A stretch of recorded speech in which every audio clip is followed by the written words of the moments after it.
Hello all, welcome to Punjab success मंत्रा।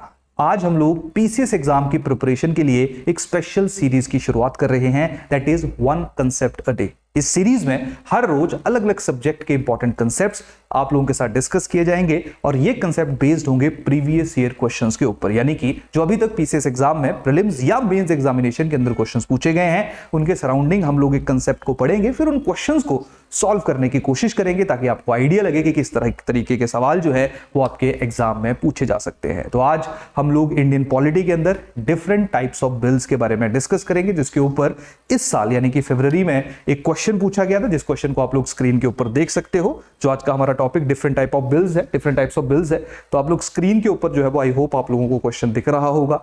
हो सकता है आप में से कुछ लोगों ने पढ़ के ही इस क्वेश्चन को अंडरस्टैंड कर लिया हो, आपके पास इसका आंसर हो, कुछ लोगों को इसका आइडिया ना हो, तो टेंशन मत लीजिए। इस सीरीज को शुरू करने का यही मेन ऑब्जेक्टिव है, जहां पे हम लोग देखेंगे कि जो बिल्स हैं उनका क्या कंसेप्ट है, किस तरीके से हम लोग बिल्स को कैटेगराइज करते हैं। क्लियर? तो आई होप आप लोगों ने स्क्रीन के ऊपर जो सवाल है उसको एक बार रीड कर लिया होगा। क्लियर?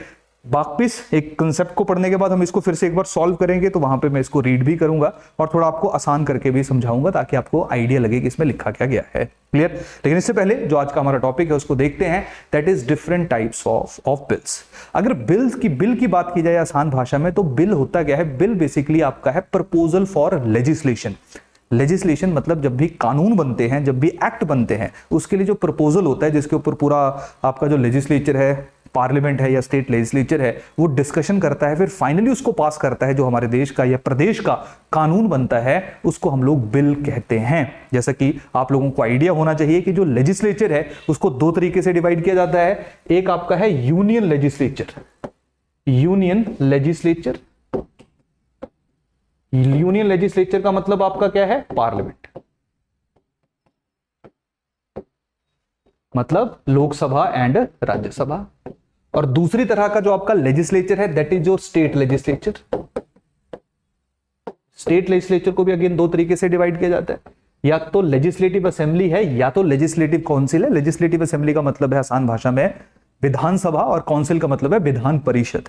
अगर मैं पंजाब की बात करूंगा तो आपको यहाँ पे विधानसभा ही देखने को मिलती है, जिसकी मेजोरिटी होती है उसकी सरकार बनती है, जो स्पेसिफिक टाइम पे आई होप जिस तरह का सिचुएशन चल रहा है आप लोग काफी अवेयर होंगे इससे।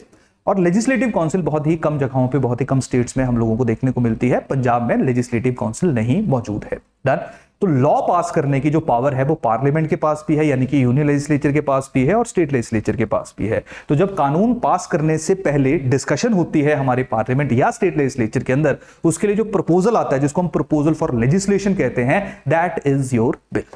क्लियर? डन? तो बिल आसान भाषा में तो समझ आ गया सबको। डन?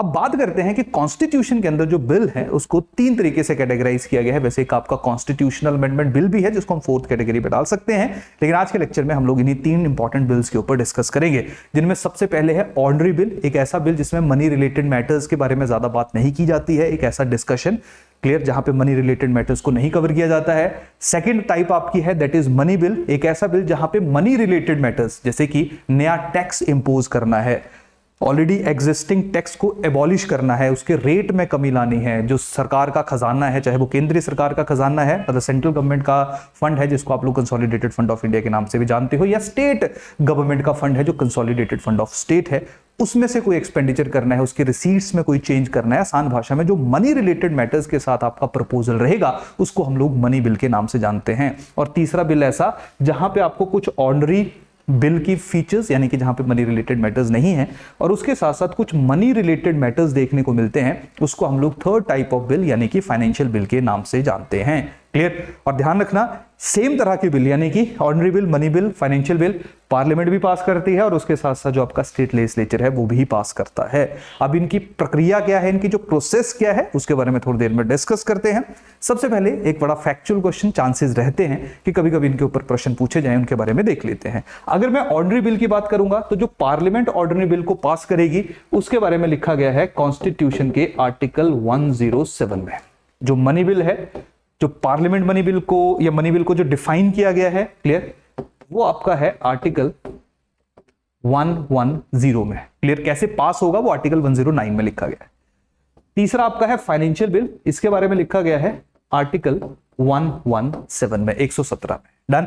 उसी तरीके से स्टेट लेजिस्लेचर कैसे ऑर्डिनरी बिल को पास करेगी, क्योंकि जो पार्लियामेंट और स्टेट लेजिस्लेचर है उसका किस तरीके से बिल्स पास होंगे, ऑर्डिनरी बिल कैसे पास होगा, मनी बिल कैसे पास होगा, फाइनेंशियल बिल कैसे पास होगा, उसमें हमें थोड़े से डिफरेंसेस देखने को मिलते हैं। उन्हीं के बारे में आज के लेक्चर में हम लोगों ने डिस्कस करना है। तो अगर मैं बात करूंगा ऑर्डिनरी बिल, स्टेट लेजिस्लेचर, ये बेसिकली जो है वो आपका आर्टिकल 196 में डिफाइन किया गया है या मेंशन किया गया है। डेफिनेशन ऑफ मनी बिल जो है वो स्टेट लेजिस्लेचर के लिए हमें आर्टिकल 199 में देखने को मिलती है, और जो हमारा फाइनेंशियल बिल है वो स्टेट लेजिस्लेचर कैसे पास करेगी फाइनेंशियल बिल को, उसके बारे में आर्टिकल 207 में लिखा गया है। तो ये कुछ प्रोविजंस हैं जिनके बारे में आप लोगों को बेसिक अंडरस्टैंडिंग होनी चाहिए। अब हम लोग जो काम की चीज है उसको डिस्कस कर लेते हैं। वैसे ये बड़ी फैक्चुअल सी इंफॉर्मेशन रहती है जिसके बारे में भी आप लोगों को या जो स्टूडेंट्स हैं उनको आइडिया होना चाहिए। क्लियर? तो सबसे पहले हम लोग देखते हैं कि जो ऑर्डिनरी बिल है वो किस तरीके से पास हो सकता है, और साथ साथ ही हम पार्लियामेंट और जो स्टेट लेजिस्लेचर है उसके पास करने में क्या डिफरेंस है उसके बारे में भी अंडरस्टैंडिंग डेवलप करेंगे। तो सबसे पहले मैं बात करूंगा आप लोगों के साथ जो हमारा पहला हिस्सा था, यानी कि जो पार्लियामेंट है वो किस तरीके से जो आपका ऑर्डिनरी बिल है, क्लियर, जो आर्टिकल 107 में हम लोगों को देखने को मिलता है, उसको कैसे पास करती है। अब एक चीज हमेशा ध्यान रखना, पार्लियामेंट के दो हाउसेज हैं, first house is Lok Sabha, second house is Rajya Sabha. Done. और तीसरी चीज हमेशा ध्यान रखना, पार्लियामेंट के 3 ऑर्गन्स होते हैं according to article 79 of Indian constitution. First is Lok Sabha, second is Rajya Sabha and third is president of India.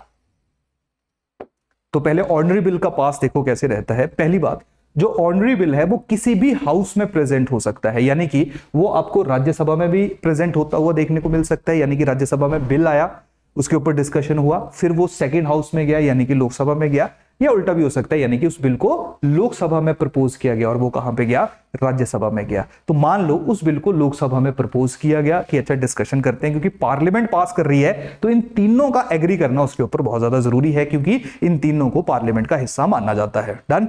तो सबसे पहले लेटर सपोज लोकसभा के अंदर जो है वो उस बिल को प्रपोज किया गया, लोकसभा में उस बिल के ऊपर डिस्कशन रहेगी, सिंपल मेजोरिटी यानी कि जितने लोग आए होंगे डिस्कस कर रहे होंगे उनमें से 50% से ज्यादा अगर एग्री करेंगे कि ठीक है इस बिल को पास कर देते हैं, तो वो बिल पास होके कहां पे चला जाएगा, आपका दूसरे हाउस में चला जाएगा, यानी कि राज्यसभा में चला जाएगा।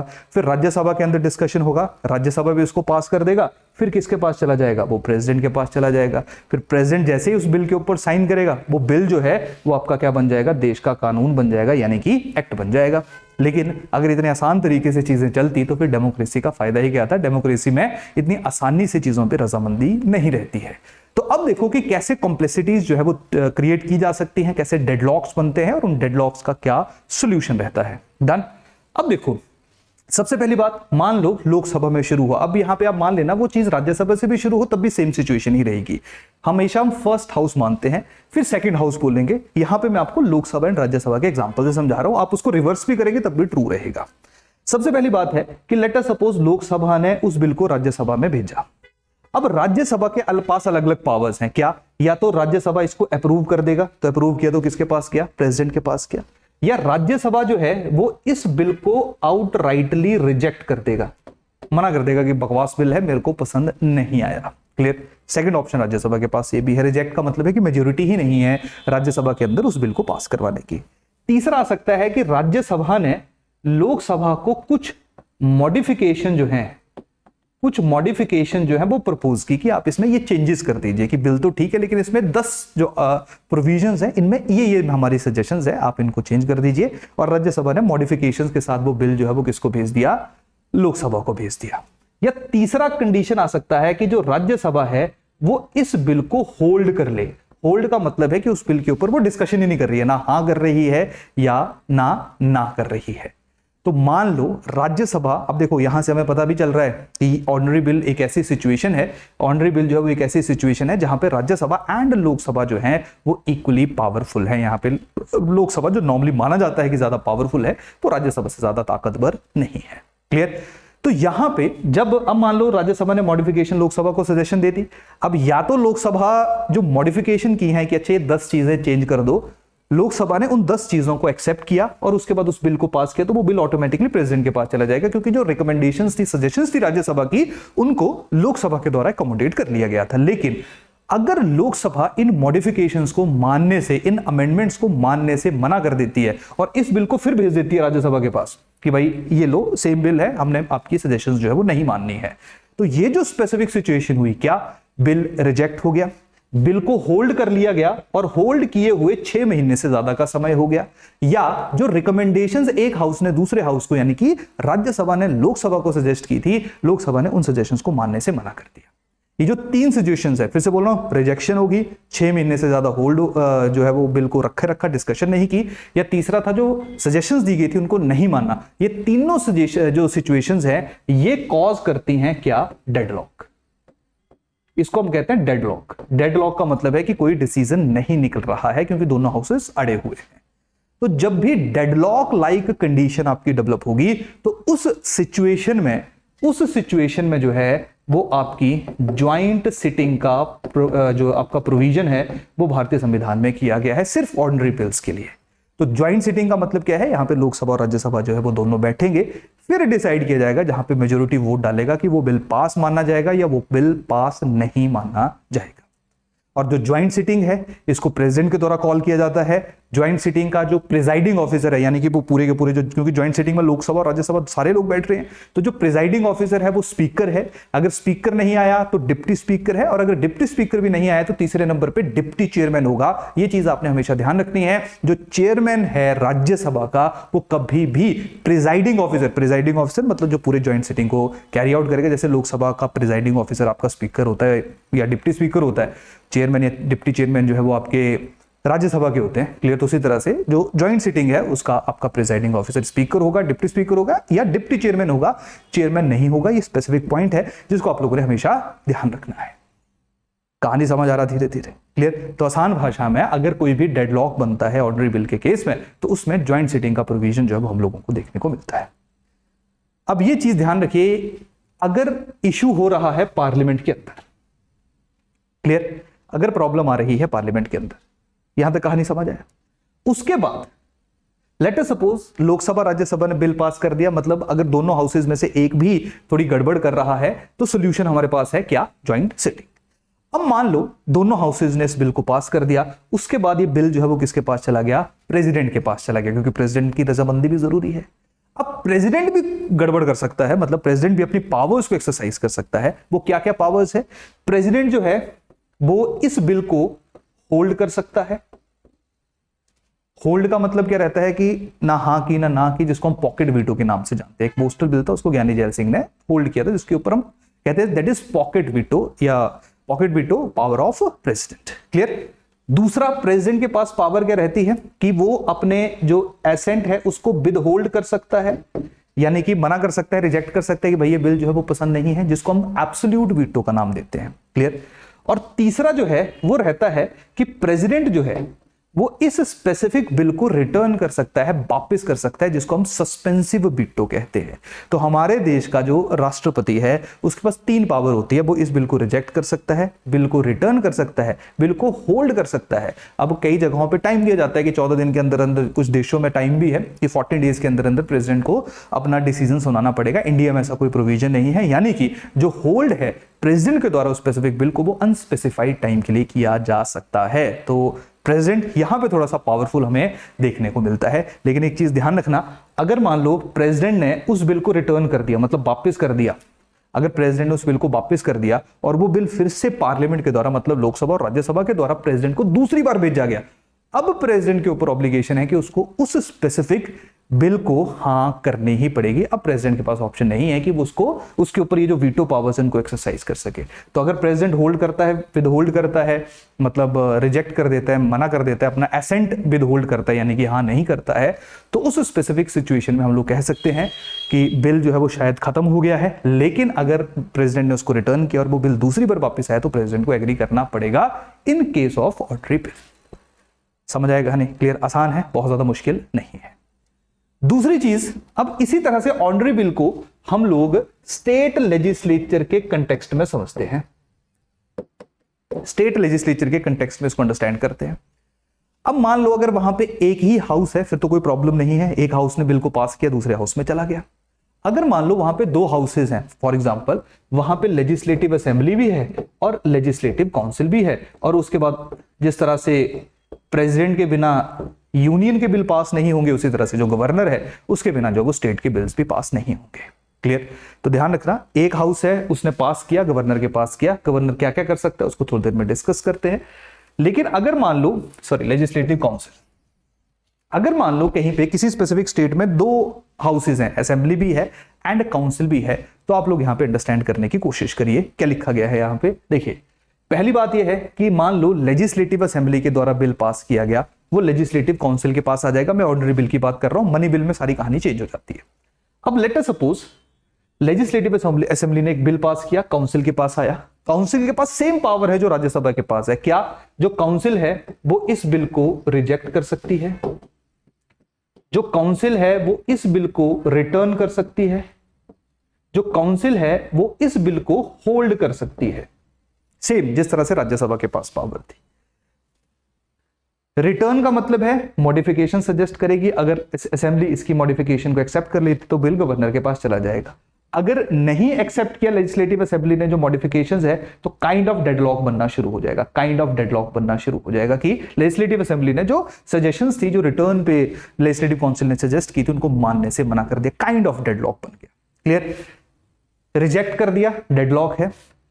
होल्ड कर लिया, अब यहां पे ध्यान रखना, होल्ड, पहला होल्ड जो है वो 3 महीने का रहता है, 3 मंथ्स का रहता है, यानी कि 3 महीनों तक उस स्पेसिफिक बिल को होल्ड करके रखा, तो वो भी एक सिचुएशन बन जाएगी जहां पे बिल के ऊपर अगला स्टेप लेने का टाइम आ जाएगा। अब जिस तरह से यूनियन पार्लियामेंट में एक हमारा डेडलॉक में ज्वाइंट सिटिंग का प्रोविजन था, उस तरह का प्रोविजन हम लोगों को स्टेट लेजिस्लेचर में यानी कि यहां पे नहीं देखने को मिलता है।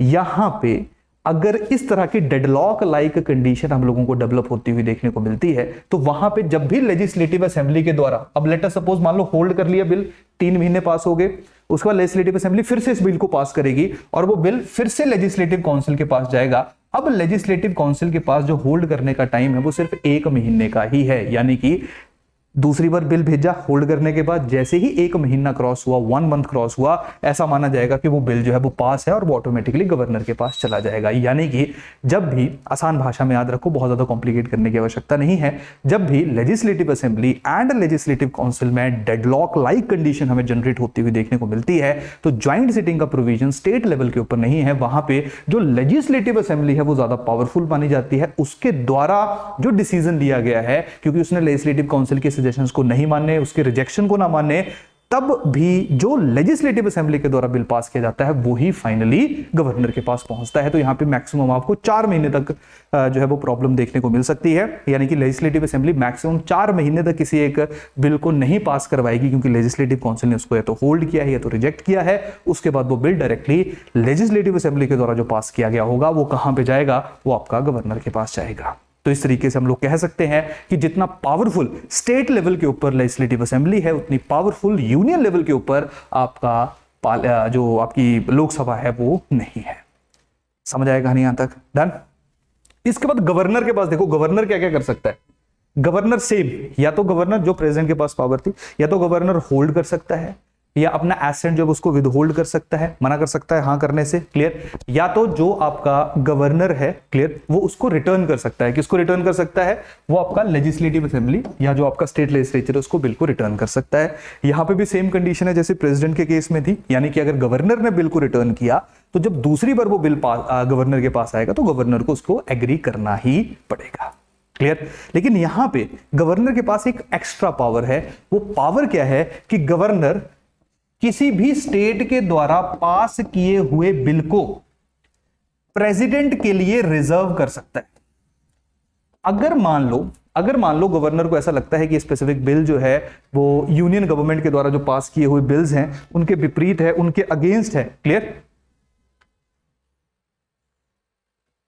अगर मान लो ये बिल जो है वो यूनियन पार्लियामेंट के द्वारा पास किए हुए जो कानून है उनके अगेंस्ट है, देश की सॉवरेनिटी सिक्योरिटी के लिए खतरनाक है, तो वहां पे गवर्नर अपने डिस्क्रिशनरी पावर जो है वो यूज कर सकता है। लेकिन कॉन्स्टिट्यूशन ने एक कंपल्शन डाल दी है गवर्नर के ऊपर, जहां पे अगर मान लो स्टेट लेजिस्लेचर के द्वारा कोई ऐसा कानून पास किया जा रहा है जो हाई कोर्ट की पावर्स में इंट्रूड कर रहा है, यानी कि उनमें छेड़खानी करने की कोशिश कर रहा है, तो उस सिचुएशन में कंपलसरी है कि जो आपका गवर्नर है उसको उस बिल को आगे फॉरवर्ड करना ही पड़ेगा, यानी कि उस बिल को प्रेसिडेंट को भेजना ही पड़ेगा। तो एक ही कंपल्शन अगर मैं कॉन्स्टिट्यूशनल बात करूं, उसके अलावा गवर्नर की डिस्क्रिप्शन है, कुछ सिचुएशन में वो अपनी डिस्क्रिशनरी पावर यानी कि उसका मन है उसको यूज करके गवर्नर के लिए बिल्स को प्रेसिडेंट के लिए बिल्स को रिजर्व कर सकता है। बट अगर हाईकोर्ट की पावर्स में किसी भी तरह का चेंज है तो ये ऑब्लिगेशन है किसके ऊपर, आपके गवर्नर के ऊपर, कंपल्सरी है कॉन्स्टिट्यूशनली क्लियर कि वो अपना बिल जो है वो किसके लिए रखेगा, आपके देश का जो राष्ट्रपति है उसके लिए रिजर्व रखेगा। समझ आ रहा है कहानी की नहीं आ रहा? ठीक है। और ध्यान रखना, एक बार बिल प्रेसिडेंट के पास चला गया तो फिर प्रेसिडेंट की मर्जी है, प्रेसिडेंट कुछ भी कर सकता है, यानी कि प्रेसिडेंट हाँ कर सकता है, ना कर सकता है, रिटर्न कर सकता है। और प्रेसिडेंट ने रिटर्न किया, गवर्नर के थ्रू वापस जाएगा, फिर से वापस बिल आया, तो अब इसका मतलब ये नहीं कि गवर्नर के लिए एक बार रिजर्व किया था और दूसरी बार फिर गवर्नर रोक, या गवर्नर ने एक बार प्रेसिडेंट के लिए रिजर्व किया था और प्रेसिडेंट ने रिटर्न किया, गवर्नर के पास वापस आया लेजिस्लेचर से और गवर्नर फिर अब डिसीजन ले रहा है। नो, जैसे ही प्रेसिडेंट के लिए बिल रिजर्व हो गया वो गवर्नर गेम से बाहर हो जाएगा। अब प्रेसिडेंट और जो स्टेट लेजिस्लेचर है उसके बीच में गवर्नर बस एक मिडल मैन होगा, मतलब उसके पास कोई रियल पावर नहीं रहेगी क्योंकि गवर्नर ने खुद उस स्पेसिफिक बिल को प्रेसिडेंट के लिए रखा था। समझ आ रही कहानी की नहीं आ रही? क्लियर? डन।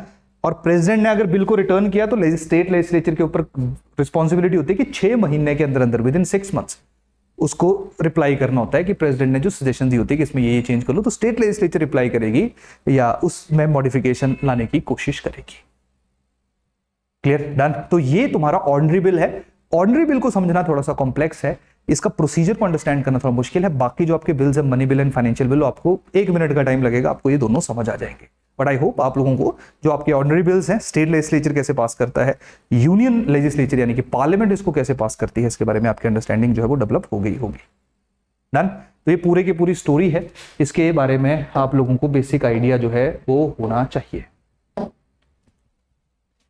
यहां तक कहानी समझ आया? चलिए नेक्स्ट आपका है मनी बिल। मनी बिल मतलब जो मनी रिलेटेड मैटर्स के साथ डील करता है। आसान भाषा में समझिए, दोनों का में डिफरेंस ऑलमोस्ट सेम है, कोई बहुत मेजर डिफरेंस नहीं है। पहली बात ध्यान रखना, जो मनी बिल है वो हमेशा लोकसभा में प्रेजेंट किया जाएगा, राज्यसभा की कोई गेम नहीं है। जो ऑर्डिनरी बिल था वो लोकसभा राज्यसभा कहीं भी पेश किया जाता था, ये हमेशा लोकसभा में पेश किया जाएगा। इसके बाद ये बिल जो है वो राज्यसभा के पास जाएगा। राज्यसभा के पास इफेक्टिवली 14 डेज का टाइम होता है, 14 दिन का टाइम होता है। पहली बात ध्यान रखना, राज्यसभा इस बिल को कभी रिजेक्ट नहीं कर सकती है जो ऑर्डिनरी बिल को कर सकती थी, तो रिजेक्शन वाला ऑप्शन तो राज्यसभा का खत्म हो गया। दूसरी बात हमेशा ध्यान रखना कि जो आपका राज्यसभा है वो 14 डेज के अंदर अंदर उस बिल में मॉडिफिकेशन कर सकती है, चेंजेस कर सकती है, लेकिन वो अल्टीमेटली लोकसभा का डिस्क्रिशन होगा कि वो उन सजेशंस को मानेगा या नहीं मानेगा। मान लो राज्यसभा ने लोकसभा को उस बिल को, मनी बिल को रिटर्न किया, उसके बाद लोकसभा जब भी उस बिल को पास करेगी तो वो बिल जो है वो ऑटोमेटिकली किसके पास चला जाएगा, वो प्रेसिडेंट के पास चला जाएगा, यानी कि राष्ट्रपति के पास चला जाएगा। तो बस एक चीज ध्यान रखिए कि मनी बिल के केस में जो आपका राज्यसभा है उसके पास इफेक्टिवली 14 डेज का टाइम होता है, ये उसको रिजेक्ट नहीं कर सकती है। इसकी मॉडिफिकेशन को मानना या नहीं मानना लोकसभा का जो है वो प्रेरोगेटिव है, और उसके बाद अल्टीमेटली जो लोकसभा ने डिसाइड किया वो ही मानना जाएगा। तो मनी बिल में ultimately Lok Sabha is much more powerful than Rajya Sabha. Clear? Done. इसके बाद तो यहां तो क्लियर हो गया, लोकसभा ने पास किया, राज्यसभा का कोई वो नहीं है, प्रेसिडेंट के पास जो वो स्पेसिफिक बिल पहुंच गया। अब प्रेसिडेंट जो है वो एक चीज हमेशा ध्यान रखना, president can not return. President कभी भी मनी बिल को रिटर्न नहीं कर सकता, क्योंकि बेसिकली जो मनी बिल इंट्रोड्यूस होता है ना लोकसभा के अंदर, स्पीकर सर्टिफाई करता है कि ये स्पेसिफिक बिल मनी बिल है या नहीं है, लेकिन जो इंट्रोड्यूस होगा लोकसभा में वो हमेशा प्रेसिडेंट के द्वारा इंट्रोड्यूस किया जाएगा। तो जिसने इंट्रोड्यूस किया वो फिर क्या रिटर्न करेगा। क्लियर? तो प्रेसिडेंट के पास रिटर्न करने की पावर नहीं है किसको, मनी बिल को। बट हाँ ये है, प्रेसिडेंट जो वो मनी बिल को रिजेक्ट कर सकता है लेकिन उसको रिटर्न नहीं कर सकता है। डन। तो ये कुछ छोटी छोटी चीजें हैं जिनके बारे में जो डिफरेंसेस है जो हम लोगों को अलग अलग बिल्स के बारे में देखने को मिलते हैं।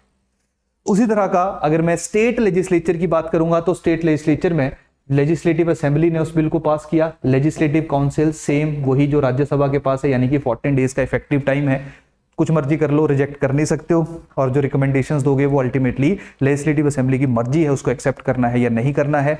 उसके बाद वो गवर्नर के पास जाएगा, सेम गवर्नर उसको रिटर्न नहीं कर सकता है, क्लियर, रिजेक्ट जरूर कर सकता है। और एक चीज हमेशा ध्यान रखना, गवर्नर जो है वो मनी बिल को भी प्रेसिडेंट के अप्रूवल के लिए जो है, मनी बिल को भी प्रेसिडेंट के अप्रूवल के लिए जो है वो भेज सकता है आगे। क्लियर। तो चाहे ऑर्डिनरी बिल है, मनी बिल है, वो रिजर्व किया जा सकता है by the president for the ascent of the Indian president. Clear, यहां तक कहानी समझ आया? तो कोई डिफरेंस नहीं है। और अगेन वहीं पे ही प्रेसिडेंट है, स्टेट का भी मनी बिल है, उसको रिटर्न नहीं करेगा, उसको रिजेक्ट कर सकता है, क्लियर, या उसको होल्ड कर सकता है, लेकिन उसको जो है वो आपका रिटर्न नहीं कर सकता है। तो ये बेसिक छोटी छोटी सी चीजें हैं जिनके बारे में आप लोगों को पता होना चाहिए। तो मनी बिल अंडरस्टैंड करना आसान है, बस आप लोग ऐसा रखिए जो लोअर हाउस है, चाहे लेजिस्लेटिव असेंबली है या आपका लोकसभा है, इसके पास अल्टीमेट पावर हमें देखने को मिलती है। क्लियर। और लास्ट आ जाते हैं हमारा, that is your financial bill. Financial bill की अगर हम बात करेंगे तो फाइनेंशियल बिल बेसिकली आर्टिकल 117(1) और आर्टिकल 117 क्लॉज 3 में हम लोगों को देखने को मिलता है। फाइनेंशियल बिल जो आर्टिकल 117 क्लॉज 1 के अंदर है, ये हमेशा लोकसभा के अंदर इंट्रोड्यूस होगा, और जो आर्टिकल 117 क्लॉज 3 के अंदर है, ये आप लोगों का जो है वो लोकसभा या राज्यसभा कहीं पे भी पेश किया जा सकता है। ये मेनली ऑर्डिनरी बिल की तरह काम करता है, यानी कि जिस तरीके से हम लोगों ने देखा कि ऑर्डिनरी बिल को किस तरह से पास करना है, ये उस तरीके से चलेगा। और जो आपका आर्टिकल 117 क्लॉज 1 के अंदर होगा, आसान भाषा में जो डेफिनेशन है मनी बिल की आर्टिकल 110 के अंदर, प्लस जो आपकी ऑर्डिनरी लेजिस्लेशन है जो ऑर्डिनरी बिल की डेफिनेशन में आ सकती है, अगर इस तरह का कॉम्बिनेशन हम लोगों को देखने को मिलता है, वो आर्टिकल 117 क्लॉज 1 के अंदर आएगा। और ऐसे मैटर्स या ऐसे मनी रिलेटेड मैटर्स जो आर्टिकल 110 के अंदर नहीं है, उन मनी मैटर्स को जो है वो आर्टिकल 117 क्लॉज 3 के अंदर डाला जाएगा। ये थोड़ी गहराई वाली बात होगी, आई डोंट थिंक इस तरह का सवाल जो है वो आप लोगों को देखने को मिलेगा, क्योंकि इस तरह के क्वेश्चन इवन यूपीएससी में भी इतने डीप में नहीं पूछे गए हैं। लेकिन कभी कभी बच्चे पढ़ते हैं बुक्स को, जैसे लक्ष्मीकांत को रीड करते हैं, तो वहां पर थोड़ा सा कंफ्यूजन उनके दिमाग में रहता है। तो ध्यान रखिए, मनी बिल जो आर्टिकल 110 में डिफाइन किया गया है, उसको ऑर्डिनरी बिल के साथ जब मर्ज किया जाता है तो वो फाइनेंशियल बिल आपका आर्टिकल 117 क्लॉज 1 का बनता है। और ऐसे मनी मैटर्स जो पैसों से रिलेटेड तो है लेकिन 110 के अंदर नहीं लिखे गए हैं, उनके लिए जो है वो आर्टिकल 117 क्लॉज 3 बनता है। That's it, done. दोनों में डिफरेंस क्या है? जो आर्टिकल 117 क्लॉज 1 के अंदर फाइनेंशियल बिल आपका आएगा, वो हमेशा लोकसभा के अंदर आएगा, और जैसे ही वो लोकसभा के अंदर आ गया, इसके बाद वो ऑर्डिनरी बिल की तरह बिहेव करेगा। ऑर्डिनरी बिल की तरह बिहेव करने का मतलब क्या है कि लोकसभा में आ तो गया सबसे पहले, लेकिन उसके बाद लोकसभा में सिंपल मेजोरिटी से पास हुआ, राज्यसभा में जाएगा, दोनों के पास इक्वल पावर है, डेडलॉक हो सकता है, ज्वाइंट सिटिंग हो सकती है, यानी कि जो हमने ऑर्डिनरी बिल की सिचुएशन देखी। तो आसान भाषा में ऑर्डिनरी बिल और फाइनेंशियल बिल आर्टिकल 117 क्लॉज 1 में एक ही डिफरेंस है कि जो आर्टिकल 117 क्लॉज 1 के अंदर फाइनेंशियल बिल होगा वो हमेशा लोकसभा में इंट्रोड्यूस होगा, उसके बाद वो वैसे ही पास होगा जैसे ऑर्डिनरी बिल होता है, यानी कि ज्वाइंट सिटिंग होगी, एटसेट्रा एटसेट्रा। और जो आपका आर्टिकल 117 क्लॉज 3 के अंदर है वो ऑर्डिनरी बिल की तरह ही चलेगा। क्लियर। जो मनी से रिलेटेड मैटर्स तो हैं, लेकिन उनको हम फाइनेंशियल बिल आर्टिकल 117 क्लॉज 3 के अंदर करें। तो इस तरीके से जो है वो हम अपने बिल्स को कैटेगराइज कर सकते हैं, डिवाइड कर सकते हैं। तो आई होप आप लोगों की जो अंडरस्टैंडिंग है स्पेसिफिक टॉपिक के बारे में वो डेवलप हुई होगी। वैसे हमने सोचा 20 मिनट से ज्यादा का टॉपिक नहीं होना चाहिए, लेकिन थोड़ा लंबा हो गया है। क्लियर। लेकिन थोड़ा सा डिफरेंट टॉपिक था। आई होप आप लोगों को समझ आया होगा। अब चलते हैं जो हमारा क्वेश्चन था उसके ऊपर। क्वेश्चन है, consider the following statements with respect to the ordinary bills passed by the state legislature. ये स्टेट लेजिस्लेचर के ऊपर दोनों स्टेटमेंट्स हैं। With respect to the ordinary bills passed by the state legislature, the governor is vested with a discretionary power either to withhold his or her assent or return the bill for the reconsideration by the state legislature। Clear. तो यहां पे आसान भाषा में specify किया गया है कि जो आपका गवर्नर है उसकी मर्जी है कि वो किसी बिल के ऊपर अपना जो एसेंट है उसको विदहोल्ड कर सकता है, यानी कि उस बिल को पास करने से मना कर सकता है, या उस बिल को जो वो रिटर्न कर सकता है, किसके लिए? For the reconsideration of the state legislature. अब ध्यान रखना, थोड़ी देर पहले ही हमने डिस्कस किया कि यस, गवर्नर के पास जो है वो इस तरह की पावर है। अब यहां पे कुछ लोगों को डाउट रहेगा कि यहां पे डिस्क्रिशनरी वर्ड जो है वो लिखा गया है। अब ध्यान रखना, जब हम लोग स्पेसिफिकली जो है वो जो एसेंट ऑफ बिल है कॉन्स्टिट्यूशन के अंदर रीड करते हैं, तो वहां पे governor will withhold his or her assent और return the bill for the consideration of the house, इसको मेंशन किया गया है। क्लियर। तो यहाँ पे गवर्नर का मर्जी है, वो उसको विदहोल्ड कर सकता है या उसको रिटर्न कर सकता है। वहां पे जो काउंसिल ऑफ मिनिस्ट्री है उसकी बहुत ज्यादा रिकमेंडेशन की गेम नहीं आएगी। लेकिन 2016 में सुप्रीम कोर्ट की एक जजमेंट है, वहां पे थोड़ा उत्तराखंड केस था, वहां पे थोड़ा रिवर्स जजमेंट जो वो दी गई है। लेकिन जो आपके एग्जाम में सवाल पूछा गया था, प्रश्न पूछा गया था, उसमें इस स्टेटमेंट को जो वो करेक्ट माना गया है। क्लियर। तो थोड़ा सा कॉन्ट्राडिक्टरी स्टेटमेंट है, लेकिन अगेन जिस तरीके से अगर हम कॉन्स्टिट्यूशन को डायरेक्टली रीड करेंगे तो स्टेटमेंट जो आपको करेक्ट देखने को मिलेगी। दूसरा है, if a bill passed by the state legislature is derogatory to the powers of the high court, it is compulsory for the governor to return the bill. Return थोड़ी ना करना है, रिटर्न द बिल का मतलब है कि वापस legislature में भेज रहे हैं। अभी हमने देखा कि अगर हाईकोर्ट के पावर्स में कोई भी गड़बड़ हो रही है तो गवर्नर को की रिस्पॉन्सिबिलिटी है उस बिल को कहां पे भेजना, किसके लिए रिजर्व करना, प्रेसिडेंट के लिए रिजर्व करना। तो जो आपका सेकंड स्टेटमेंट है इट इज इनकरेक्ट। क्लियर? तो क्या आंसर बना आपका? फर्स्ट स्टेटमेंट जो है वो आपकी बिल्कुल सही है। तो इस तरीके से जो है आप इन पूरे के पूरी जो चीजें हैं इनको एक बार डिस्कस कर सकते हो या एक बार देख सकते हो। क्लियर? तो ये था आज का हमारा सेशन। इसी के साथ आज के सेशन को मैं कंक्लूड करता हूं। थैंक यू, धन्यवाद।